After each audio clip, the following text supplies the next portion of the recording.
Welcome to Between Two Pastries, everybody. This is Nicole. Hey everyone, it's Annie. We are excited today to have round two of our Sports RD panel.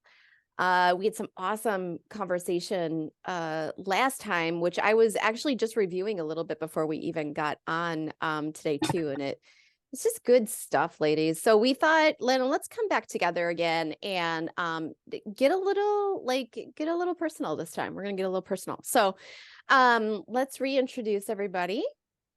Whoever wants to go first. Sarah. Sarah. Yeah, I'll go first. Thanks for the shout out. I love it. Hey everyone, I'm Sarah Hilvering, back for round two. Excited to be here. I'm a sports dietitian located in Wisconsin in the Milwaukee area. I primarily work with endurance athletes. I also work with team sports as well too, primarily soccer. And really glad to be back with this group of ladies. So thanks for having me. Awesome. Nice. Welcome. Heidi. Heidi Strickler, also a registered sports dietitian, based in Seattle, but my practice is virtual, so ultimately work with people all over the place. And my primary focus is endurance athletes, plant-based athletes, kind of female-bodied athletes, and female physiology as it pertains to menstrual cycle stuff, and then young athletes with eating disorders and disordered eating, amenorrhea, RED-S. And stoked to be back for round two as well. Nice. Hooray. Nice. So I was thinking about starting it off today, and I was like, in my mind, I started it off in my mind like I would a consult. So were there tell any me about a time. afterthoughts? Yeah, were there any afterthoughts from our last session together? Like anything that came up for you? So Nope, not gonna go there. yeah, I mean, Not good. I mean, we can go there. I mean, That's fine. yeah. No, but honestly, I guess, yeah, let's just talk about that. After our conversation, was there something that we didn't talk about that you guys were like, you know what, this is also a really important piece? Or did we talk about everything that was important? I don't remember. I don't even remember. all of the important topics in an hour. I love it. Yeah. I don't even think that We're is that efficient. possible. No, it's not possible. No, definitely not possible. Like the icing, like the tip of the iceberg. Yeah, I know. Yeah. Mhm. Yeah. It's Well, so let's remind people, which I assume we talked about. true. You need to eat. Yes. Carbs are good. Yes. Okay. And fueling during exercise is like the most important thing for every athlete. Absolutely. I feel like those are the three, if you can do those things, we're good. You've got it. Yeah. Like if I can just get Solid. people to eat and eat enough. I know. Mhm. I awesome. know. But Well- if that was super easy, then none of us would have jobs. So That's Yeah, true. no, that is Very actually true. very Isn't true. that true? So true. So I had sent out some questions to everybody prior to our time today, because when we talk about some of the things that really drew us into the industry, I think that it helps even our listeners and all of our clients even connect to the real stuff behind, why we do what we do. And it's not even just that we believe in. I mean, what we talk about is factual. It's just that we also like being a product of of the facts, of like what feels good and what we know for sure. So one of the first questions that I wanted to kind of pose to everybody is, what was your inspiration to even want to become an RD and even just focusing on sports? Like, did you have like a person in your life? Did you see something? Did you have like a this is why kind of an experience where you just had the experience and you're like, oh gosh, this is why I really want to do this field, So anybody have a story like that? Yeah. Oh, Go ahead. Go ahead. Okay. So I grew up being an athlete. Soccer was my primary sport, so I kind of played that through college. But I was, just a very, very active kid, very avid athlete, and just was fascinated with the human body and sport, and kind of knew from a young age that I wanted to, in some capacity, work with athletes and or the human body, sports, things like that. And for a while I thought I wanted to do physical therapy. I was very known as a kiddo and spent many many days in the physical therapy clinic. And so kind of thought I wanted to go that route, but the university I went to for soccer didn't have a direct like PT program, and that was the first year that PT was a required PhD, and so I would be graduating with just like a general bio degree. I was like, well, I don't know if I can, if I want to do PT, and if I don't, then I'm just going to have a bio degree, and what can I do with that, et cetera, et cetera. So I just talked to my advisor, and I was like, like, what else? What are other options? Encouraged me to explore nutrition. And like growing up as a kid, like I didn't think about food ever. Like I had a diet, but like I didn't in food or nutrition.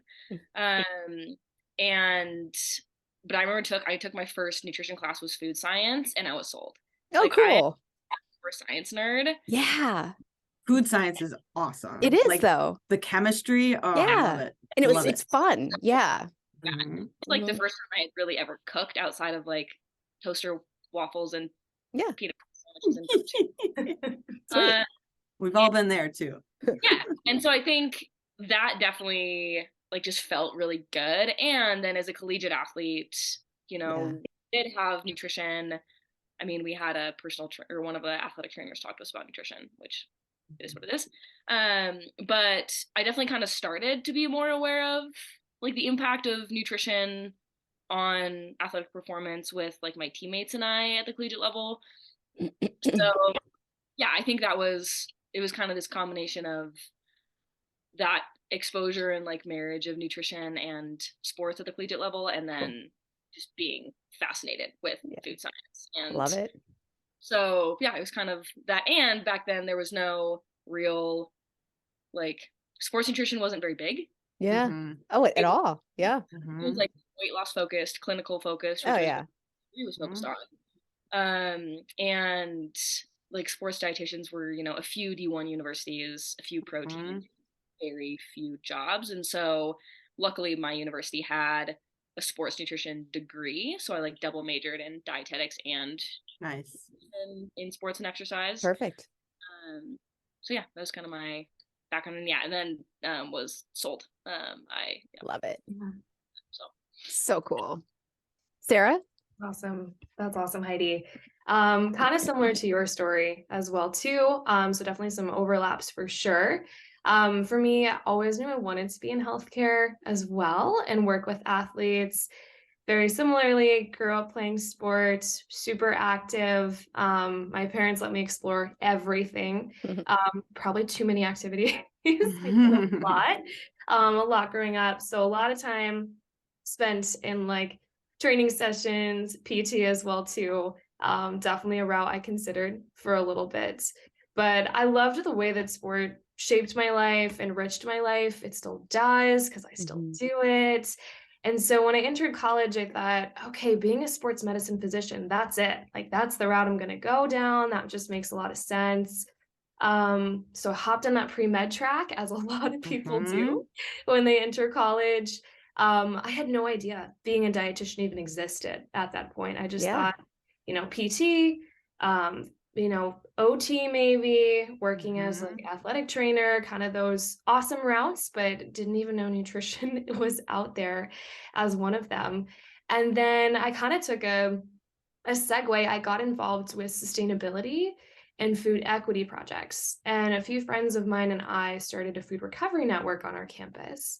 And I just found such a passion for sustainability, reducing food waste, improving food equity in our local community.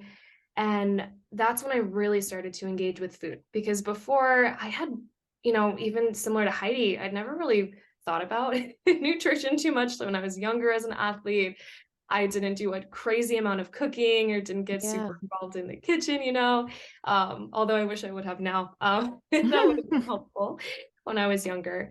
But the turning point for me really hit when I got involved with this organization called LSI. I was in Des Moines, Iowa at the time, and it was this opportunity to work alongside refugee families. And so it was cool stuff, heavy stuff, but cool stuff. So they came from different countries and they were given a plot of land. And then they were encouraged, along with my support, other volunteer support, to grow cultural foods that Mhm. were familiar to them, that made sense to them, because they're coming to, I don't know how they ended up in the middle of the country in Iowa, Mhm. but in the US, which is so different, right? Yeah. From anything, they've experienced before. And so for me, that was really the point where I got to see food from cultivation to consumption, because we would cook with them and we would learn cultural recipes and foods for them. And that was really that aha moment of Mm. nutrition is the coolest science. I Yeah. think we can all agree. It's the coolest. Food can nourish, it can heal, it can Mhm. restore and optimize the body. Mhm. And I just found that mind blowing and Yeah. incredibly powerful. And then, of course, pair that with being a competitive runner, did a lot of like team sports, always an outdoor adventurer. Yeah. And sports nutrition just became the right fit Yeah. collectively. So that's my journey, and Yeah. different turns and paths, but it led to where I'm now, and I'm grateful for it for sure. That's very cool. Yeah, that's so cool. Annie, what about you? Well, I talk about it in the book a little bit, but it really was I was kind of trying to think who listens to this podcast and Yeah. who's gonna get back to. Careful, careful. So in high school and really in grade school, I always wanted to be an oceanographer. I wanted to do marine sciences, vet work, stuff like that. Very cool. And having parents that were teachers and kind of like this, Mm. I was kind of always told you should be a teacher. Mm. That's what they knew. Mhm. And I'd even mentioned like I'd like to be a therapist. I'd like to Mhm. do counseling. No, shouldn't do that either. And so I was kind of, a lost puppy. And senior year, junior year, you take that test that says like what you should be when you grow up. I did 2 of them. One said unknown and the other said farmer. And I was like, I don't like either of those things. What the hell? Oh my gosh, that's so funny. I was like, oh. Possibly, So yes. and then I'm So trying what's to over knowing my personality, I'm sure this is hysterical too, Nicole. Thanks. So I decide, I'm seeing someone at the time, and my boyfriend was going to the, X school, and I was like, I guess I'll go there. I was like, no direction, because what I Yeah. actually wanted to do was not nurtured. Mhm.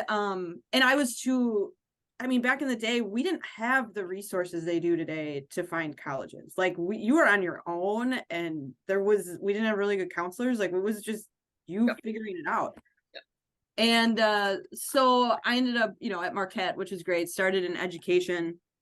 And then at some point I actually, relationship goes astray. Everything just gets fucked up. And I was like, I don't want to be a teacher. I'm trying to control things. I started going down the eating disorder path. So I was like, how can I make my eating disorder stronger? I'll get a degree in dietetics. That'll work. That'll do it. So I switched. I went to Mount Mary. Yeah. Started in dietetics, and a big ball of anxiety, OCD, eating disorder, and depression all wrapped into one. Learning how to be learning about nutrition. So it's fueling it even more. And then, you start to realize, I think I need a therapy. I think I need help. So you recruit people and eventually you get better. And then, leads you down to this path of now obviously working with eating disorders and athletes and stuff like that. But it really was this turn. And I still don't feel completely, supported, by family, but I also don't feel like I'm doing my calling sometimes, Mhm. where it's like, I love what I do, but there's always a piece of me that's like, God, I wish I really would have stuck to my guns of doing the vet work or doing, Yeah. doing animal Like the care. whales are The calling. whales, The yeah, whales the are calling. dolphins are there. And I'm like, God damn it. So I love science. You guys talk about being bio majors or kind of like, what do you do with that? I have a bio degree. I was almost chemistry. Like I love the sciences. I love food chemistry. Food science was incredible. So I love nutrition and I really enjoy it. I just am to the point sometimes where it's like, man, I would rather do animal nutrition because they don't talk at you. Yeah. Yeah. Because they're not Straight complaining up. about what's your recommendation. Right. They don't Well, want to go keto. Talk about intuitive eaters. Like, Yeah. Yeah, no kidding, right? Like the epitome, right? So Down. that's where, like, I still feel like my journey is still developing. And granted, I don't care to go back to school, but I definitely, again, I had no idea what dietetics was in the early 2000s. I didn't know anyone who was a dietitian. So it was a really jaded path to get there, but it, I'm glad I did it. I feel like I've had a lot of good experiences, but yeah, it was kind of a yucky way to get there. Yeah. It was very disordered. So, yay. That was my path. What about you, Nicole? Well, I think I, like most of you too, are just like really active as a kid. And I've always been a dancer. I remember when I first saw Mary Lou Retton, it was like she was it for me. Like, oh my gosh, like it was the stick, and it was the vaults and the bars, and it was like, oh, I just love this. And I remember like tumbling in my basement and things like this. But just anyway, what does that have to do with nutrition? It doesn't really, but it's a matter of like at that young age, I was very connected to my body. And I think I intuitively ate most of the time until, of course, my eating disorder kicked in too in high school, just due to massive family craziness. And I remember when I was 12, I knew what I wanted to do, but I didn't know what it was called. And then when I was in high school, in like my home ec classes, you could like go and like earn scholarships and stuff like that. And so like I was like, sure, I like field trips. I'll go and take quizzes in front of people and see if I win anything, Well, I apparently like won a bunch of stuff in nutrition. I was like, oh, okay, I guess I know something about this that I don't know I know. And so my teachers at the time were like, hey, have you thought about getting a degree in dietetics? And I'm like, I don't know what that is, so they had to explain it to me. And then I'm like, yeah, I guess that sounds about right. I too ended up at Mount Mary then. And so anyway, so yeah, so that's kind of what happened there. And then just have worked in all areas of dietetics right away, and then have been in private practice literally forever. But yeah, I mean, dietitians weren't like, even to be a dietitian in private practice.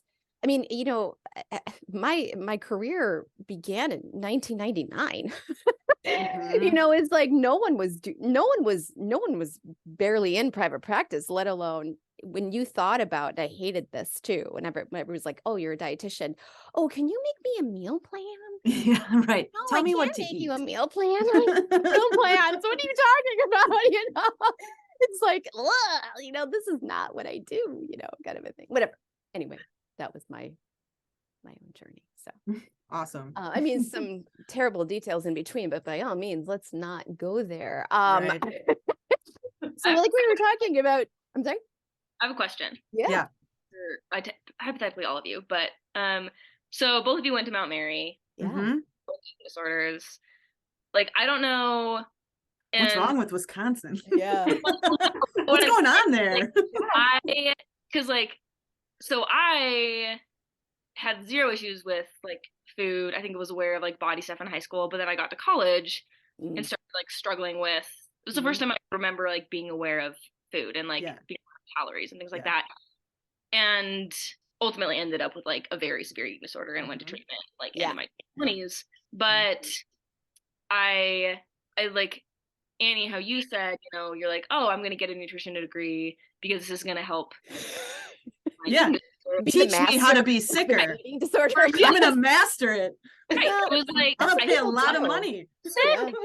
Like, I don't think, I haven't been able to go back and remember, be like, okay, I chose this degree because I wanted to have more like control around food.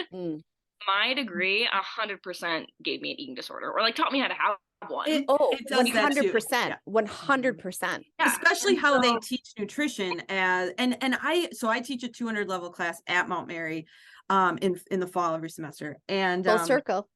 full right. Yeah. Thank goodness you have a good head on your shoulders now. I mean, I know seriously, it's true though, because but there's I a lot have of that to. too. Yeah. I got the previous teacher's materials, and one of the things Mm. she would do was record your calories, record your weight, what's your BMI, da, da, da. And I said, Food loss. "Eh-eh, we're not doing any of that. Right. No one is going to analyze anyone or Yes. yourselves Yes. looks, appearance, into no. We can learn the calculations, and we can. Yeah. So what I did is I, printed, obviously without names or anything, different cases from, from the hospital. Here's the patient's weight. Let's evaluate this person and let's calculate their needs this way. We're Mhm. not doing our own personal, so we can say you're overweight and you're like, Right. But there's a lot wrong with some of these nutrition books that are out there saying Hands down. Unbelievable. it's Like, awful. Hands down. I think it was so like dietitians were weight loss focused. It was low fat stuff. It was 1,200 calories. stuff. Yeah, and like all the food tracking of your own diet. And Yes. same, I'm a preceptor now for interns. Oh yeah. Of course. And actually just did a panel and was like talking about this of it's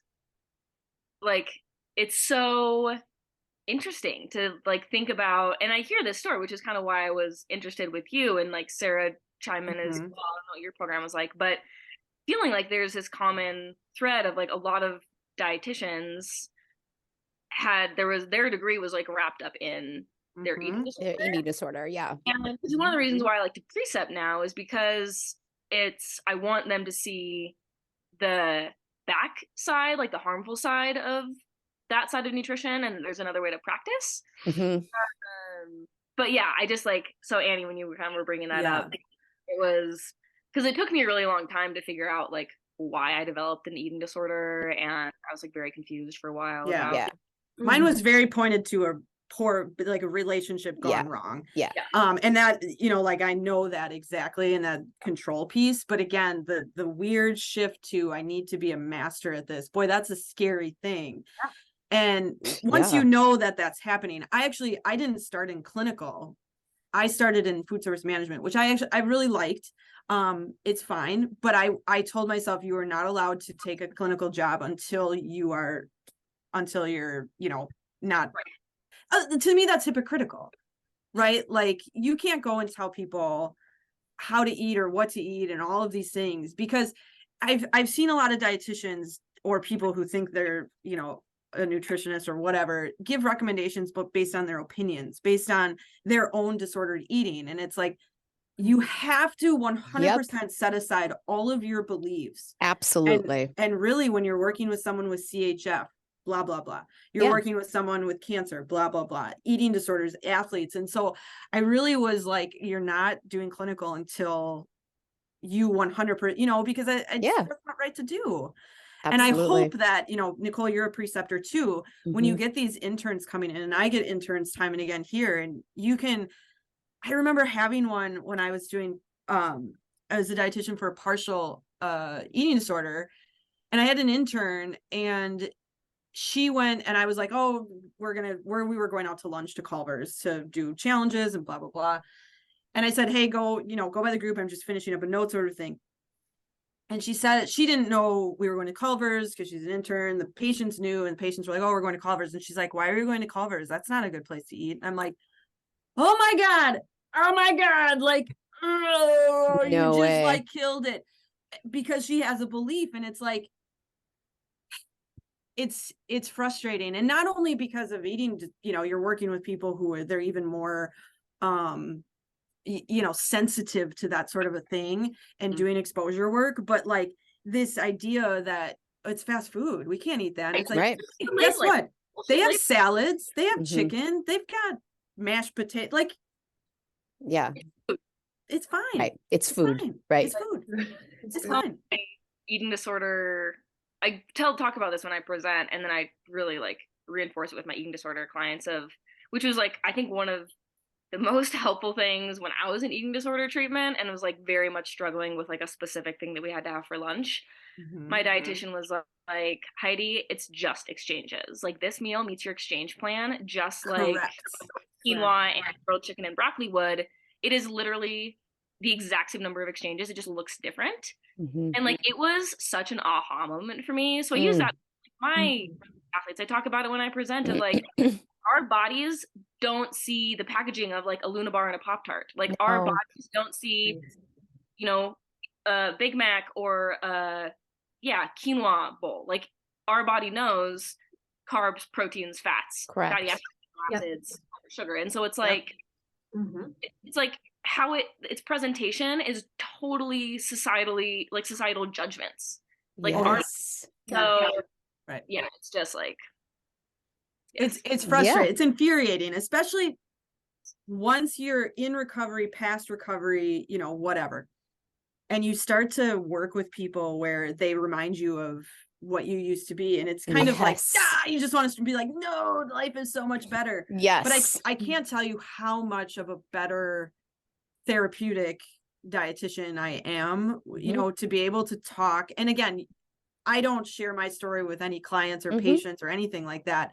But it's helped to be able to know, like, I'm, you know, to understand like this challenge is going to be hard. But again, it's that reinforcement that this meal is no different than the meal you're going to put together. But this meal now has all of the pieces you need to grow, to do what, you know, whatever it might, like you said, the Big Mac, like it's all the same. Your body doesn't know the difference. So it's, I don't know. I think it makes us better at what we do. And I don't know if I'm just biased in that way. I think it makes me a better athlete because, you know how to fuel. When you're not disordered, it's amazing athletically what you can do when you actually fuel appropriately. Hands down. Yeah. Hands down. I oftentimes do like share I'm like pretty forward and transparent about like my eating disorder journey and like my experience like before and during, like with my young athletes. Obviously like there's like certain things that just don't need to sure. But like you said, I think just having like been in that experience, and then for me like being able to like empathize with them and like share some of the, like the visceral experiences they're having or the thoughts they're having, and like walk them through the process. Yeah, and I think that's like one of the things that for me has been like off the back end of my eating disorder has been really powerful, of like being able to use that like really shitty experience that like ruined a lot of my life. But understand that like because I went through this, because I had these experiences and it lasted such a long time and there were so many ins and outs, like I now, like because of that, I can like provide better care. Yeah. Totally. Yeah, it's anyway, I don't know how we got here. Yeah, no, it is always so interesting. Yeah. So another question that we had for today too is when you maybe were in school or even like part of when you were working and you know, because when we're working, we're still learning, right? I mean, that's the thing. Like I tell my my interns too, your school starts when you graduate. Like yes, the textbook thing is like it's hardly even a foundation. It's like it's literally just a reference. But like when reality comes in and you're dealing with people who have like all the things or none of the things or that thing and different physiology, you know, just different everythings, it's like that's when you really go to school. You know what I mean? Anyway, well, so yeah, I mean, outside of the basics of nutrition, biochemistry, organic, biochemistry, and micro are going to help you more. Physiology, anatomy, you know what I mean? If you understand those things, but so that's I guess, another. So I guess what I'm saying then too is in your own practices or again, you know, schooling, was there a point in time where you were like, oh, I so get that now, or that is so much more clear to me, or you were fascinated by something that you learned that you didn't, know was there. I mean, you guys already were sort Yeah. of talking about like how much you dug food science and things like this. But I was just kind of curious if there was like, only because of the fact that I'm thinking of like, we go into our degrees having our own level of beliefs and probably food rules or concepts or judgments, right? And so it's like, when you kind of went through everything, did something make more sense to you, or it? But we also kind of reiterated that nope, it actually enhanced an eating disorder. Yeah. So, it actually helped me I create had no more food food rules. Awesome. Awesome. Oh. That's Well, really then funny. if we don't answer that question, I guess, and feel free to do so if you wish to, but I think people often say to me, like, they kind of scoff, like, well, do you actually practice what you preach? And it's to like, yeah, I Yeah. literally eat all the Mhm. food. I love Mhm. onion rings. In fact, my husband just turned me on to pickle fries. Oh, What? they're so good. Yeah. They're those freaking are so good. awesome. Yeah. Whatever. I mean, yes, I do, right? So,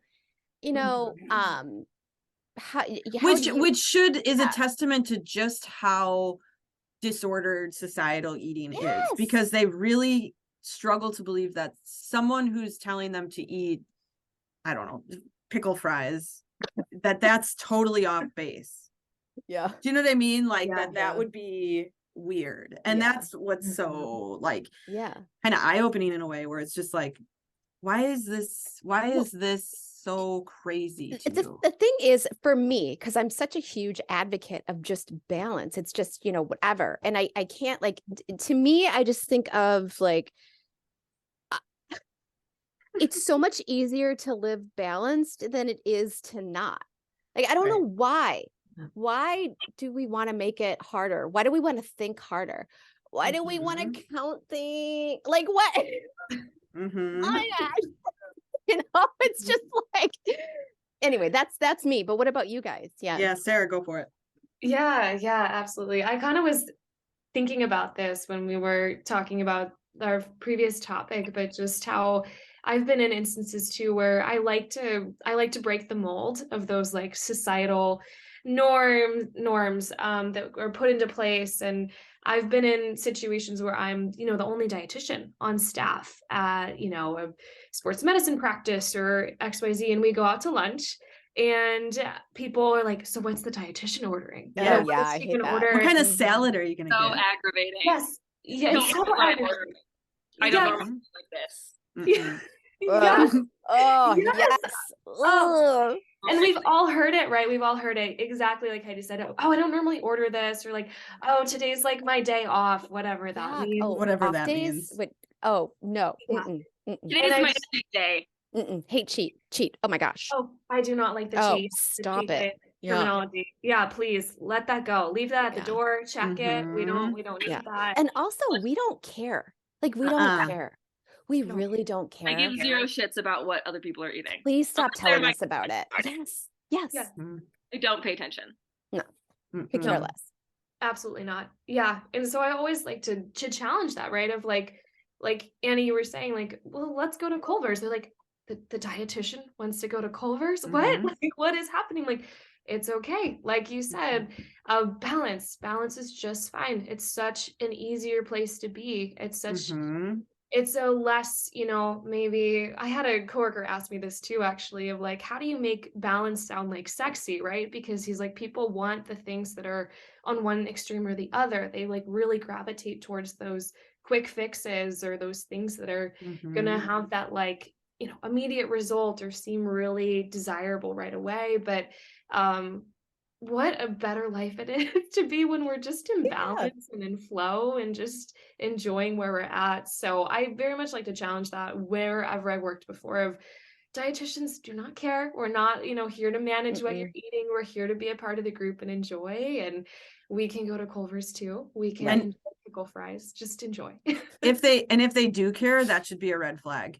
Absolutely. Mhm. You know what I mean? That should be a red flag. And to your point about balance, and like, again, speaking from experience, like, and I try to explain this to people, like, when you're in that wackadoodle headspace with nutrition, that's all you can think about. And Oh it gosh, is yeah. so relieving when you're Consuming. not there. Mhm. And if that's a matter of being 5 pounds heavier, choose the 5 pounds heavier, because your brain, there is relief going on, you know, like to have that balance. Your brain and your mental state is so much better, you And know, your and relationships, you're the people around you will right. thank you. And your Correct. Thank you for being 5 pounds heavier. We Right, prefer this. right. And it's really No, not I'm that just, big of a you deal. know what I'm saying. I mean, Yeah. oh my gosh. Yeah. Mhm. Mhm. Yeah. Yep. So Yeah, that's awesome. So I guess just to kind of end on this note, do you guys have a client story that you really love, whether it is an example of something that happened super positive or whether it's an example of something that didn't go so well, you know, mostly because they decided not to, right? They decided to like manipulate something or they chose not to do something and then what ended up happening. I mean, we can go both ways on that. But just kind of curious if you guys have somebody in mind or a situation, sorry, no people, just situation that had occurred that you found really interesting or you were proud about or whatever. Yeah, I can go. yeah, go ahead, Sarah. Yeah, I have one in mind for sure, just because it's more recent for me. So I was working in the collegiate space, so kind of college athlete, had just super tough semester. I mean, like just hit with like thing after thing after thing. You know, they're coming off of like as we were all in their COVID year, chronic stress fractures, came down with mono, then they get hit with like hepatitis. Oh, geez. Yeah. Man. Low energy, you know, inability to train as desired, mental fatigue because they're biochem and trying to do all the things, right? They're trying to balance a lot. And so just getting hit and knocked down over and over and over. And so finally, you know, linked up with them because I was their sports dietitian. They had been kind of off training, so didn't have a chance to get to connect with them right away, which I would have loved, but that's okay. We finally connected.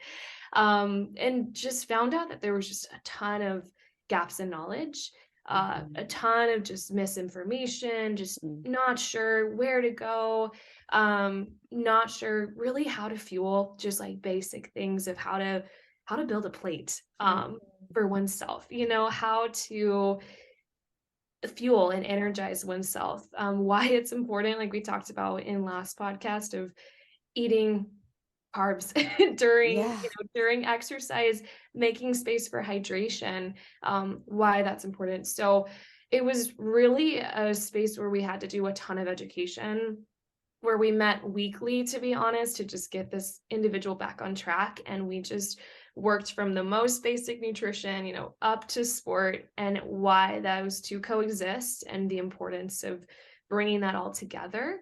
But in the tangible way that it would just really made sense and flowed with this individual's life. And it was about a whole semester worth of work.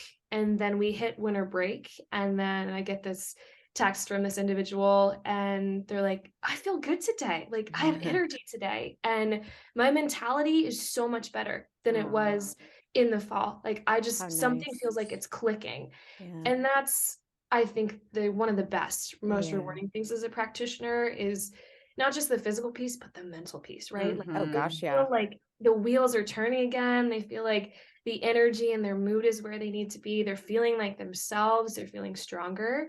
That was really exciting to hear. That's the most important thing for me. But then, you know, the spring hit and that individual started being able to hit those same splits that they were hitting, you know, 2 years ago. And then they started being able to PR in their first race after 2 years of being rocked by injury and fatigue and all this illness. And I think that's just like, boom, that's the power of nutrition, right? Isn't like it? Yep. getting things back on track, Got it. realigning our life, finding balance. And that was a whole 180 that I was happy to be a part of. And I still keep up with that athlete and Nice. it's going so well. It's so great. Oh, Yeah, that's so that's really nice. good. Thanks I for love sharing, it. Sarah. It's Yeah. awesome. Yeah, we love those. What about you, Heidi? Yeah, no, that you know, I think there's a few like I want to say like success stories that Sure. stick out in my mind. and like when posing the question, you know, I think about, and it's one of those things, okay, like what makes a success story, and then like those struggles, and it's so hard. So like the two that came to mind in terms of, you know, athletes that are doing really well, both, you know, high school, like female identifying athletes, one was a climber, one was a runner. Both had come to me with some amenorrhea, some weight loss, and just like awareness of some things have changed in the way that I'm eating and my relationship with food that I don't like. With the climber, I think it was her mom who actually like recognized things and reached out to me. And then the other one was like the girl heard me talk in Portland and like came home and told her parents like, I want to work with this person. And like over the course of, I think I worked with both of them for about a year. And you know, the same thing, and they were just both like very open and very like, just as much as they didn't want to do some of the things that I was encouraging and like some of the challenge meals and things like that, they were also of this understanding of like, I trust you, and I will do the hard work to get there. Yep. Love that. I think like one of my favorite texts to get, whether it's, you know, when we're still working together or afterwards, is I got my period back. Oh, yes. A lot of young athletes with amenorrhea, and whether they get it back when we're working together or not, like the fact that they recognize the value in that, they loop me into that celebration, and they're excited enough that they want to tell me about it. So that still is like one of my highlights. And yeah, I mean, I actually, the climber, she's now in college, and I get together, well, you know, their family will have me over for dinner. They're nice. And she's in college at the University of Utah, and so when I go home to Salt Lake, we'll get together. And you know, she, same thing, like in the climbing world, very much, you know, the idea of lighter is better, and she's just been like crushing, you know, competitions, and is a stronger climber, and is able to, I remember at the end of our time together, she's like, man, now I recognize what my teammates talk about in terms of feeling strong versus feeling light. Nice.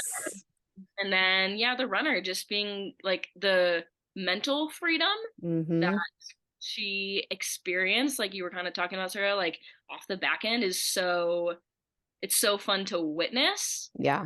And I think about the opposite of, you know, I've been working with an athlete for a while now, off and on for like a year and a half ish, who's really been struggling, and ultimately like is going to go to a higher level of care. And I try and like figure out, and also reflect to her that it's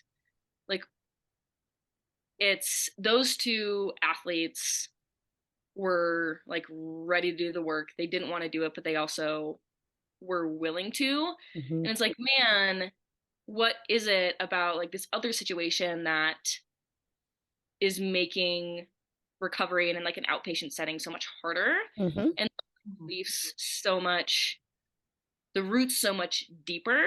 Yep. And it can make like athletes or people just like feel like a failure. And so like, and you know, at this point she's just so like, yeah, relationships and like mental anxiety and, you know, the exhaustion and preoccupation with food and her body is just unbelievable. Yeah. So I was talking to her last night. I do challenge meals with my athletes, and we were eating together, and you know, we've decided to go to higher level care, and so we were kind of talking about that. And I think I was also like, with this question of, you know, athletes that have struggled versus athletes that have done well, I always like to reiterate to my athletes, look, I was a dietitian and I had to go to treatment. Like I couldn't fix it. Like I knew all things. Yep. As much as I like knew, I couldn't do it myself. Right. And so just because you can't do it yourself, or you and I can't do it in the setting, it doesn't mean that you're a failure, that you're weak, that you don't like, it's just, it is what it is. And so it's like, I don't know. I don't know where I'm going with this, but it's like, I'm just, sometimes when I kind of look at various scenarios, it's like, because I don't think it has anything to do with like character or desire. Mhm. Because it's like it's a mental Yeah. disorder. Of course. Of So- course. And I think that like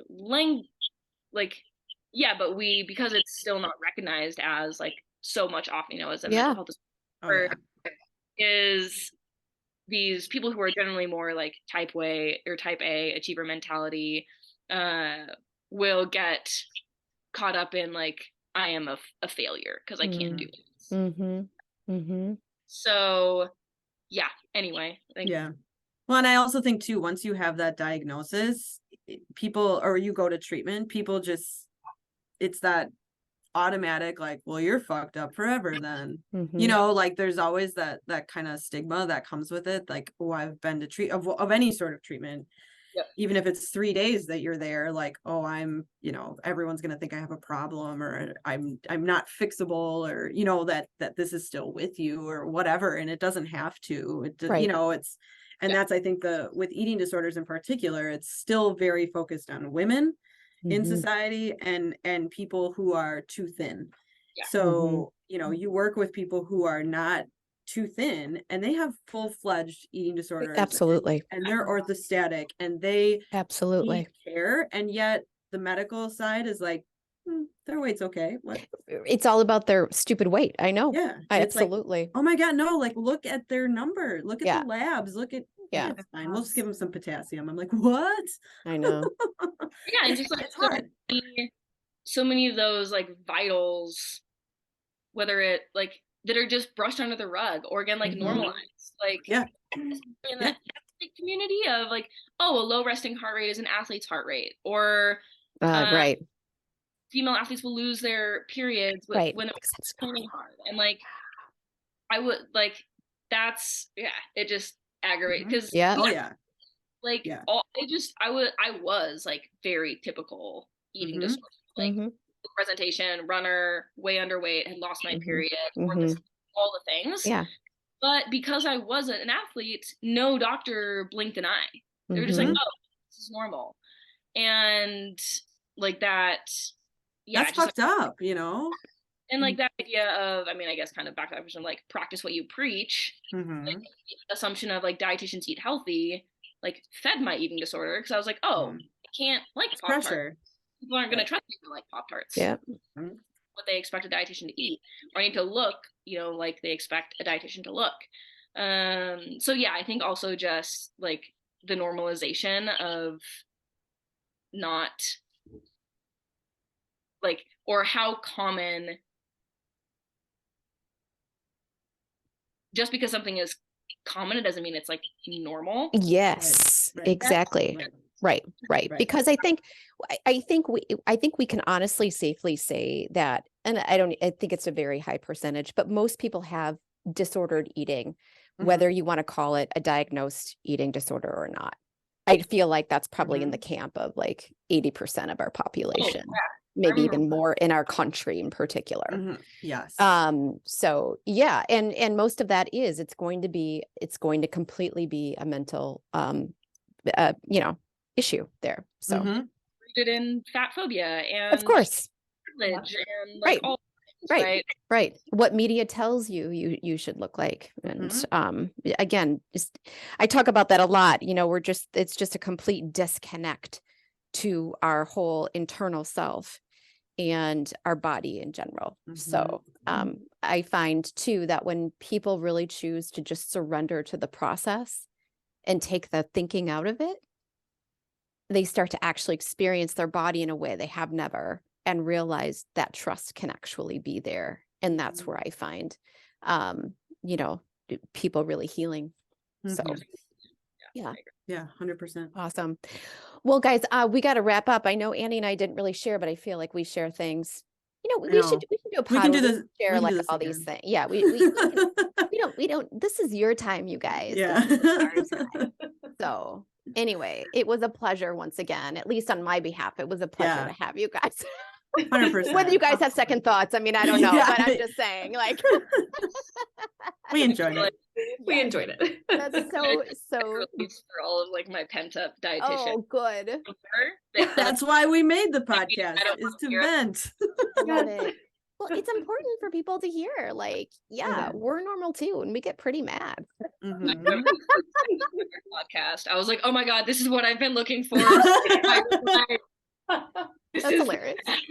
It's awesome. Yes. Amazing. It's so awesome. Oh, well, thank you. Yeah, Thanks again, guys. So excited to put this one out too. I'm looking forward to any feedback we receive, and hopefully people choose to contact you too, even Yeah. just to reach out and say, hey. So Thanks, guys. all right, take care. Absolutely. Take care all. See ya.